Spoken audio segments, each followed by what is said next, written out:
I've had this actually for a while, because I've taken a while off unintentionally from YouTube. Little technical problems, nothing big, but I'm back and I'm finishing off the first series of the Walking Dead comic book series, number 1, from McFarlane Toys.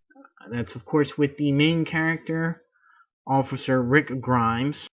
Very funny, when I first was looking for these guys, I found the whole set was at Toys R Us, and the only figure that they did not have was Rick Grimes. Then when I found them at my local comic book shop, they were actually priced less than the retail Toys R Us price, about $2 cheaper. So I decided to buy him there, and I guess a couple of days later, maybe even a week later, I went to Toys R Us and I'd found that he was the only figure out of the line that they had on the shelves. So it's just pretty funny the way things worked out. Great sculpt. Let's take his bag of guns off and we'll take a look at those in a little bit. But we'll go into the sculpt now.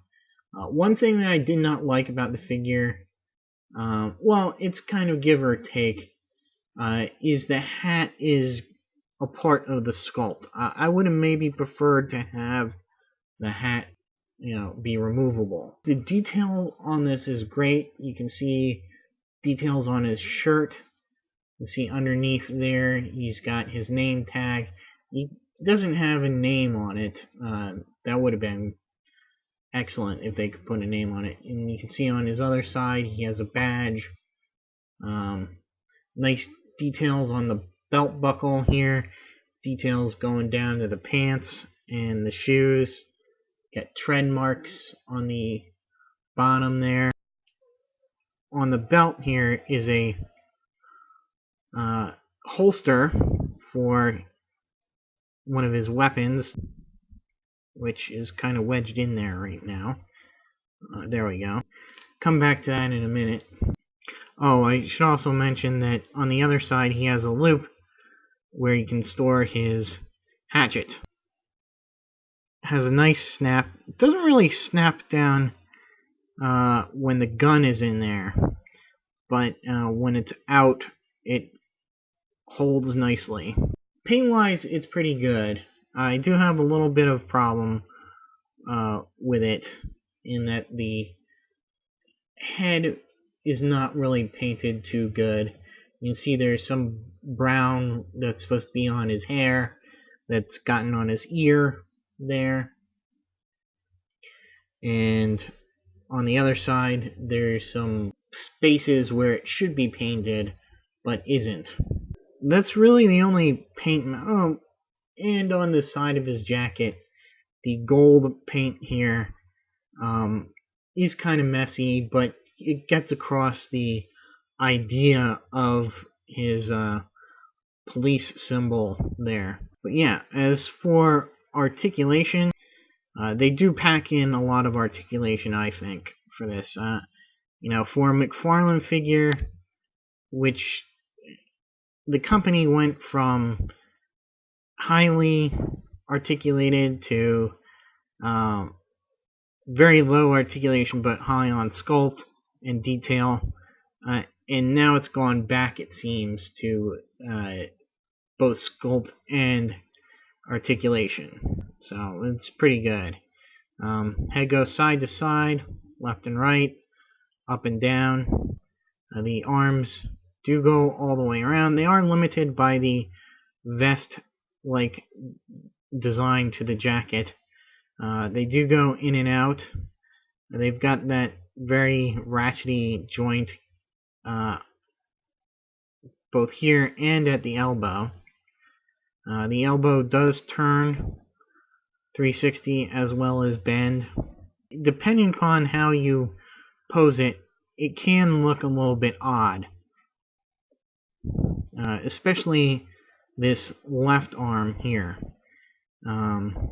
It's really meant to be kept in a sort of bent position.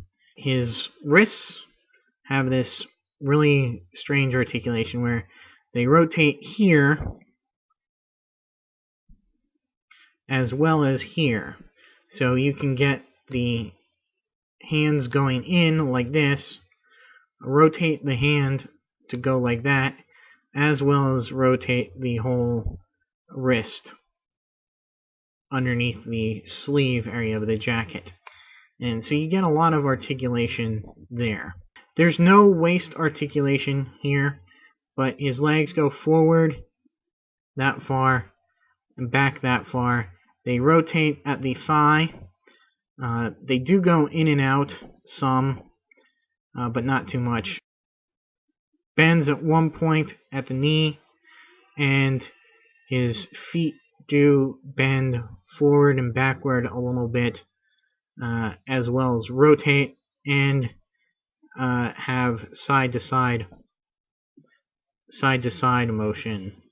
You can get him to stand really well, but because of the way he's posed, he does tend to have sort of like an odd pose. You can't really pose him in a neutral stance, and if you do, you find out that one leg is longer than the other. So you do have to play around with him. Now going over to his accessories so we can take a closer look at them. Hatchet is painted very nicely. It's got sort of like this weathered paint. It's still got an edge to it. Very nice wooden handle there. The gun here is pretty plain, just black plastic. He's got this bag that it's got a peg on the strap here that pegs right into his shoulder here. Unfortunately, it does look really not that good with him without the bag on his shoulder, because you got a hole right there. But what's great is he carries a bunch of shotguns, and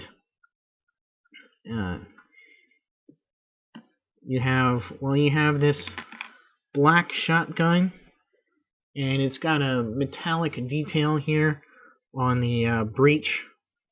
I guess that's what you would call it. Then you have two very similar looking shotguns, and in fact they're probably pretty much the same mold with slight changes.